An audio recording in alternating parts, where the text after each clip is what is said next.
Baik, langsung saja seperti yang sudah disampaikan ya sebelumnya untuk sore hari untuk kelas khusus Ramadan dari Yayasan Syafaat Sifat Islam kita akan memberikan materi mengenai daurah Tuhfatul Atfal yang bersanad. Di mana nanti yang bersanad yang mendapatkan sanad itu apabila ya hadir dari awal sampai akhir. Jadi setiap pembelajarannya baik itu pertemuan pertama sampai nanti pertemuan terakhir sampai pertemuan akhir usahakan hadir. Maka itu yang nanti yang memenuhi kualifikasi untuk mendapatkan sanad matan Tuhfatul Atfal dari saya insyaallah.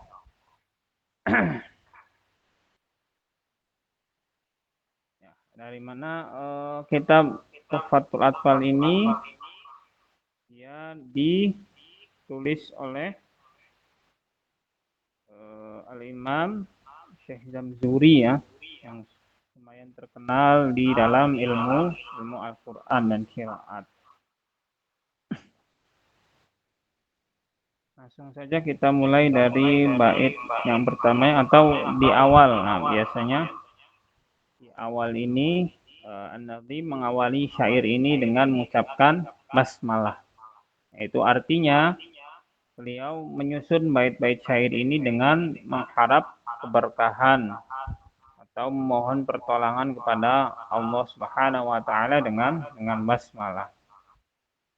Dan beliau juga memulai syair ini dengan basmalah itu untuk berqudwah, mengambil teladan kepada Al-Qur'an. Dan sebagai juga bentuk pengamalan ya atas hadis-hadis yang menyatakan bahwa segala sesuatu yang tidak dimulai dengan basmalah maka akan terputus atau tidak sempurna di hadapan Allah Subhanahu wa taala.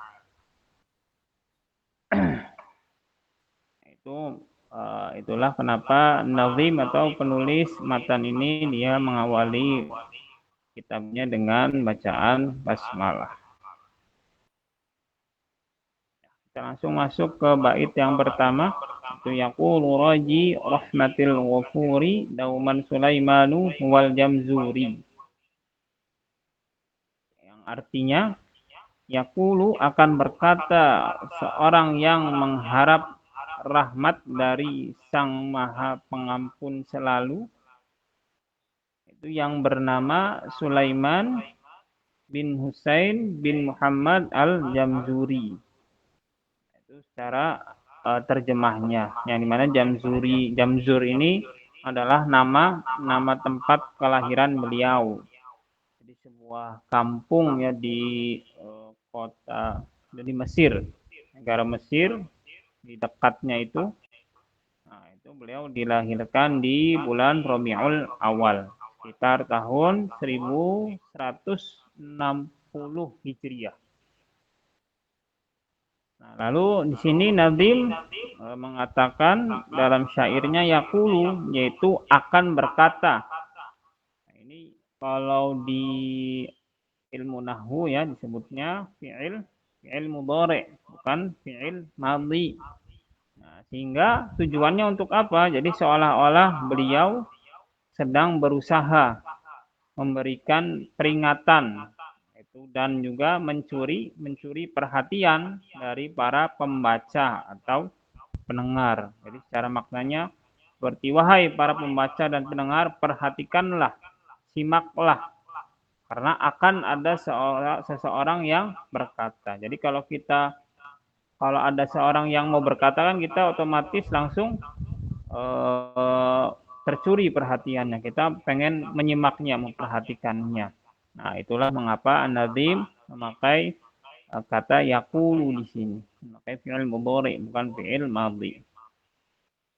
Lalu selanjutnya An-Nadhim juga menggunakan kata ganti orang ketiga. Itu al-ghaib ya, huwa. Katanya yaqulu, tidak memakai domir ana, jadi bukan akulu, tapi beliau memakai domir huwa yaqulu. Kenapa? karena sebagai bentuk ketawaduan, sebagai bentuk rendah hati beliau. Jadi tidak seperti perhatikanlah aku akan berkata. Jadi seolah-olah tidak rendah hati. Lalu beliau juga memperkenalkan seseorang yang senantiasa mengharapkan rahmat dari Sang Maha Pengampun, ya, rahmatil ghafuri. Itu rahmat itu, rahmah itu artinya kasih sayang, sedangkan ghafur itu asal katanya dari ghafaro yang artinya menutupi. Apa maksudnya? Maksudnya itu menutupi kesalahan kita dan menyembunyikannya sehingga orang lain tidak mengetahui bahwa kita itu memiliki kesalahan. Itu makna dari Al-Ghafur. Karena Allah itu yang maha menutupi kesalahan hamba-hambanya di dunia. Dan Allah juga tidak akan menghukumnya ketika di akhirat kelak. Karena Al-Ghafur juga biasa diartikan dengan yang maha pengampun. Karena apa yang dilakukan Allah itu dalam menutupi kesalahan hambanya, yaitu di dunia, bermakna berarti mengampuni kesalahan dan dosanya. Jadi aib kita, kesalahan kita itu tidak ditampakkan oleh Allah di dunia kepada orang lain. Berarti maknanya, tandanya Allah sudah mengampuni kesalahan dan dosa kita. Sehingga kita tidak mendapatkan hukuman di akhirat kelak. Itu maksud dari kata Al-Ghafur. Lalu di bait keduanya Dauman Sulaiman itu dia memperkenalkan namanya sendiri, yaitu Sulaiman bin Husain bin Muhammad Syalabi. Nama lengkapnya itu Sulaiman bin Husain bin Muhammad Syalabi, yang terkenal juga dengan julukan Al-Afandi. Ya, seperti yang saya sebutkan tadi, beliau dilahirkan di bulan Rabiul Awal di Jamzur, ya, sekitar tahun 1160-an Hijriyah. Karena para ulama ahli sejarah itu mereka tidak menyebutkan secara pasti tanggal dan tahun kelahiran beliau. Begitu juga dengan tahun wafatnya. Yang diketahui itu hanya bahwasannya pada tahun 1208 itu beliau masih hidup. Lalu beliau juga menganut mazhab Syafi'i di dalam fikihnya. Di antara guru-gurunya itu beliau belajar kepada Asy-Syaikh Mujahid Ahmadi. Lalu juga disebutkan di matannya nanti itu Asy-Syaikh Nuruddin Ali Al-Mihi. Nah, itu sedikit perkenalan mengenai penulis kitab Tuhfatul Atfal wal Ghilman. Lalu lanjut ke bait yang kedua, bagaimana dikatakan alhamdulillahi mufanniyan ala Muhammadin wa alihi wa man tala. Yang artinya, terjemahnya, segala puji hanya bagi Allah dan solawat atas Nabi Muhammad SAW dan keluarganya serta orang-orang yang mengikutinya. Jadi An-Nazim melanjutkan syairnya itu dengan membaca tamhid. Tamhid yang berarti as-sana, yaitu pujian, ya. Karena pujian itu berbeda dengan syukur atau rasa terima kasih. Kalau syukur itu dilakukan saat seseorang mendapatkan dan syukur itu dapat dilakukan dengan ucapan atau anggota badan. Adapun pujian tadi, maka merupakan amalan lisan yang dilakukan sebagai bentuk pengagungan, ya, pengagungan atas objek yang memiliki begitu banyak kebaikan, yaitu Allah Subhanahu wa Ta'ala. Jadi yang alhamdulillah di sini sebagai bentuk pujian, bukan sebagai bentuk rasa syukur. Lalu setelah itu An-Nazim juga melanjutkan syairnya dengan sholawat, itu musalliyan, itu maknanya itu dari kata usolli musalliyan, yaitu aku bersolawat, itu dengan solawat atas Nabi Muhammad bin Abdullah bin Abdul Muttalib sallallahu alaihi wasallam dan juga kepada keluarganya. Keluarganya di sini, keluarga Nabi di sini memiliki dua makna. Ya. Yang pertama, makna secara umum, yaitu umat ijabah yang mencakup seluruh pengikut beliau. Nah, ini adalah pendapat Al-Azhari dan para ulama peneliti selainnya. Lalu pendapat yang kedua, makna khusus, yaitu Ahlul Bait. Jadi yang tidak berhak menerima zakat dan sedekah, yaitu mereka yang keturunan Hashim, keturunan Muttalib, keturunan menurut mazhab Syafi'iyah. Kalau sedangkan menurut Malikiyah, yaitu anak keturunan Ali, Aqil, Ja'far, Abbas dan juga Al-Harith radhiyallahu anhum. Lalu apa maknanya salawat sendiri? Itu maknanya itu apabila ia datang dari Allah Subhanahu wa Ta'ala,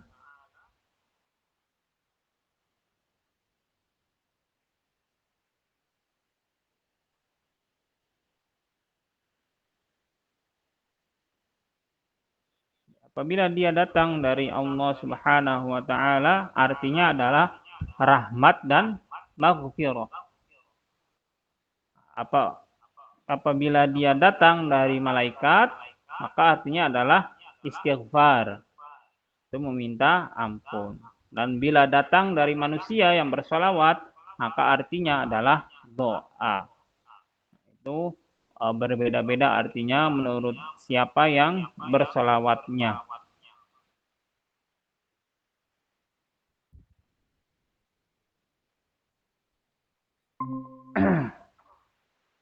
Lalu juga disebutkan beliau sampaikan sholawat kepada seluruh pengikut Nabi dengan perkataannya wa man tala.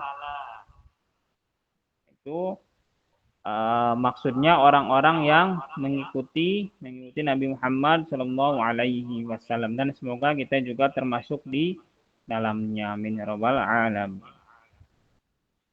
Kita lanjut ke matan yang selanjutnya, wa ba'du hadzal nazmu lil muridi fin nuni wat tanwini wal mududi.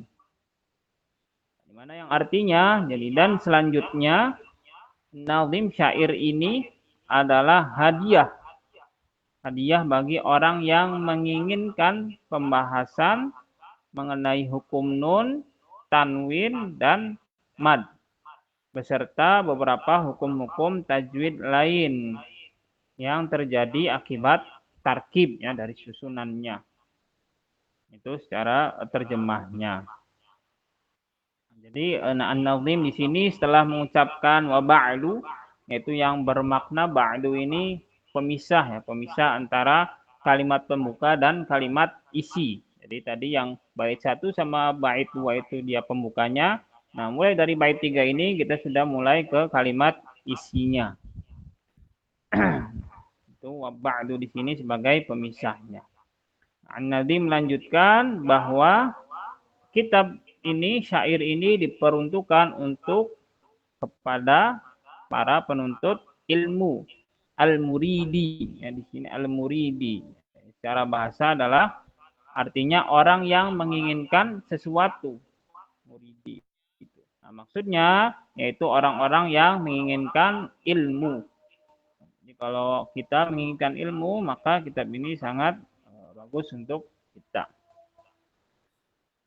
Yang dimana syair ini berisi penjelasan mengenai sebagian dari hukum-hukum tajwid. Itu diantaranya adalah persoalan nun dan tanwin serta mad. Itu yakni permasalahan hukum-hukum tajwid yang terjadi disebabkan tarkib atau susunannya, susunan kata dan kalimat. Jadi kitab ini istilahnya merupakan rujukannya. Jadi kenapa bacaan tersebut dibacanya seperti ini? Nah, maka biasanya kitab ini dipakai untuk rujukannya, sehingga ketika kita membaca Al-Quran menjadi lebih yakin, sama seperti dalilnya istilahnya. Kalau di dalam hadis amalan ya, amalan ini kenapa kita melakukan amalan ini, karena ada dalilnya seperti ini, dalilnya sahih. Nah, kenapa kita kalau di dalam membaca Al-Quran membacanya seperti ini, maka ada rujukannya, dalilnya yang kita gunakan. Jadi tidak asal-asalan, tidak asal sembarang menurut keinginan kita sendiri membacanya seperti ini, tidak, tapi karena ada rujukannya.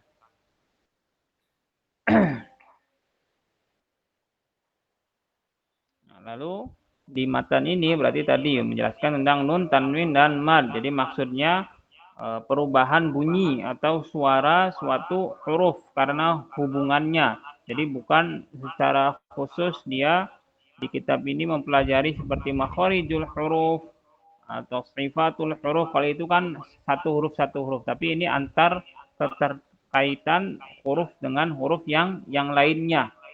Jadi bukan membahas bunyi dari satu huruf saat sendirian. Jadi bagaimana saat huruf tersebut pernah bertemu dengan huruf apa misalkan. Nah, seperti itu. Tapi walaupun An-Nazim di sini hanya menyebutkan tadi nun, tanwin, dan mad, namun syair ini, matan ini juga berisi penjelasan mengenai hukum mim sakinah, mim sukun, lam sakinah. Lalu juga ada persoalan mislain, mutaqaribain, mutajanisain, dan lain sebagainya. Nah, kenapa An-Nazim hanya menyebutkan sebagiannya saja, yaitu tujuannya untuk meringkas, supaya lebih ringkas. Jadi seluruh hukum-hukum itu nanti akan dijelaskan sesuai dengan porsinya masing-masing. Di sebagian secara detail, namun pada sebagian yang lain juga dia membutuhkan penjelasan untuk bisa lebih memahami permasalahan hukum-hukum tersebut.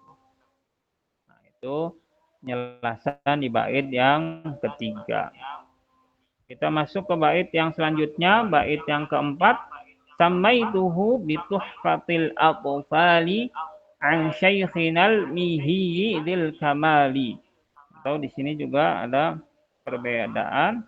Kalau yang tadi ya wal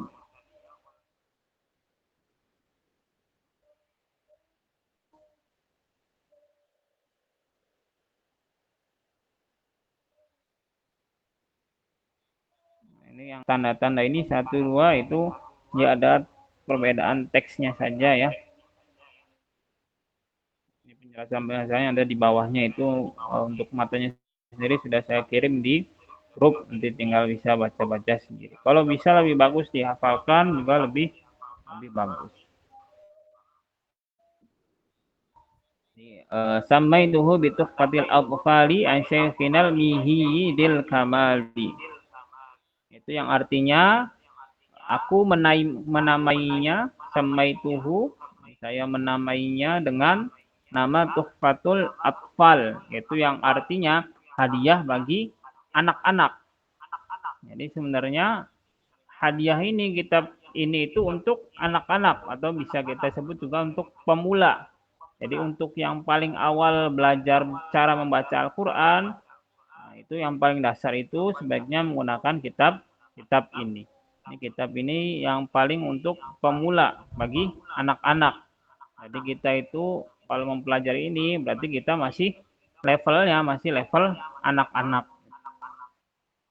Sebenarnya ini untuk kitab Tuhfatul Atfal.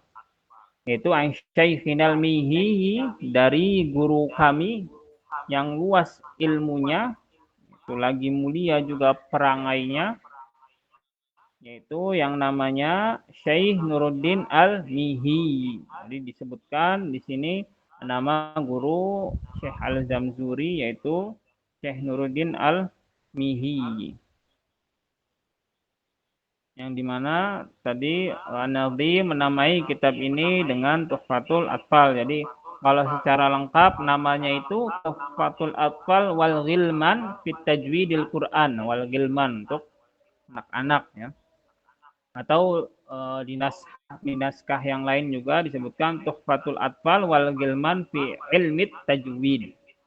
Di kitab ini ditulisnya berdasarkan talaki beliau kepada gurunya dalam bidang ilmu tajwid dan qiraat, yaitu dari Syekh Nuruddin Ali bin Umar bin Hamid bin Umar bin Naji bin Fanishi al-Mihi.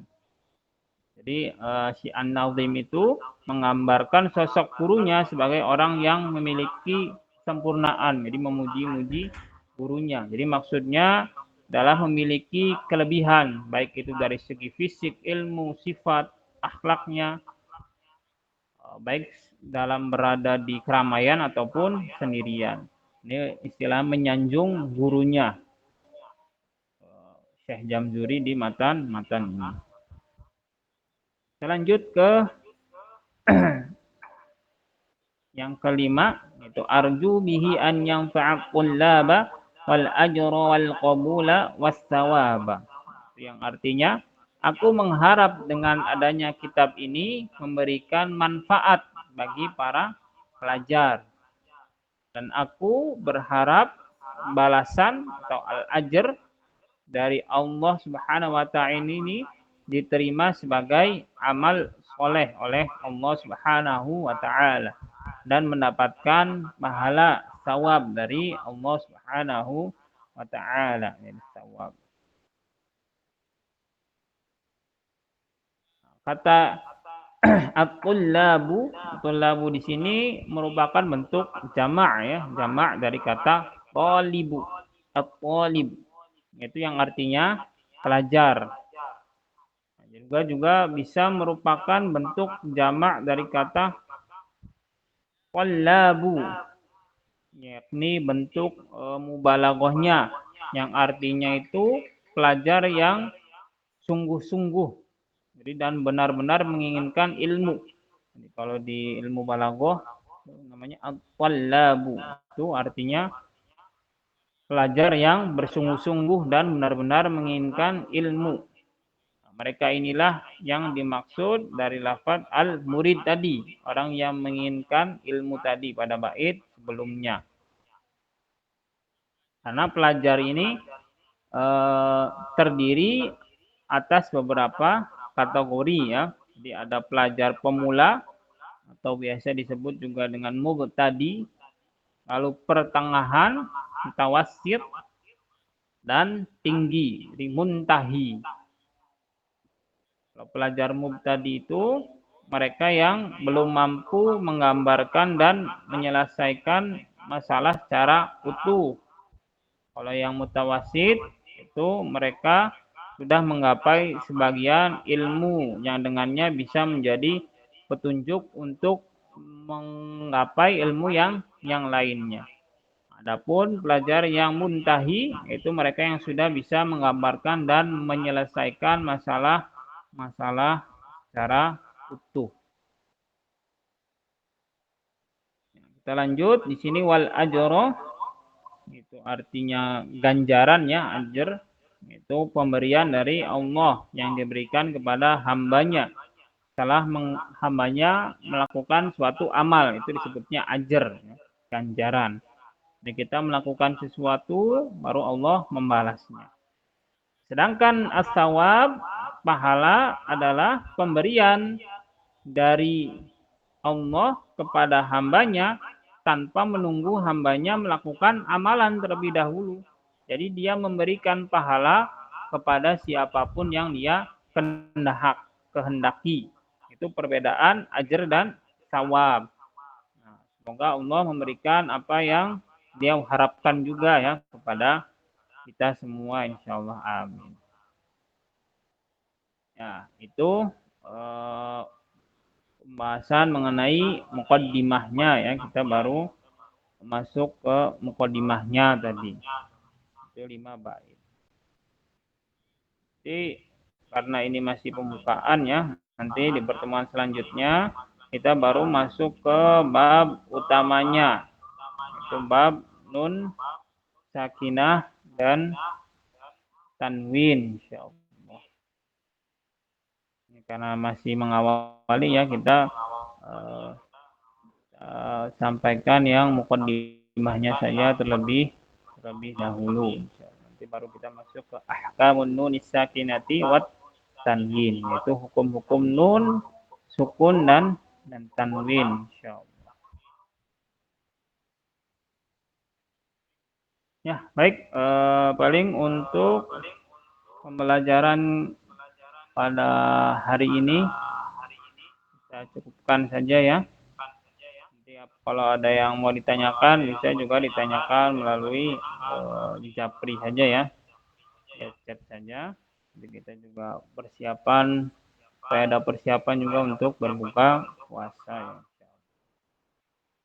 Ya, baik, itu saja yang bisa saya sampaikan pada hari ini. Aku qauli hadza astaghfirullah li wa lakum wal ghafurur rahim. Ditutup dengan akhiratul majelis. Alhamdulillahirabbil alamin. Subhanakallahumma bihamdika asyhadu an la ilaha illa anta astaghfiruka wa atubu ilaik. Assalamualaikum warahmatullahi wabarakatuh. Waalaikumsalam warahmatullahi wabarakatuh.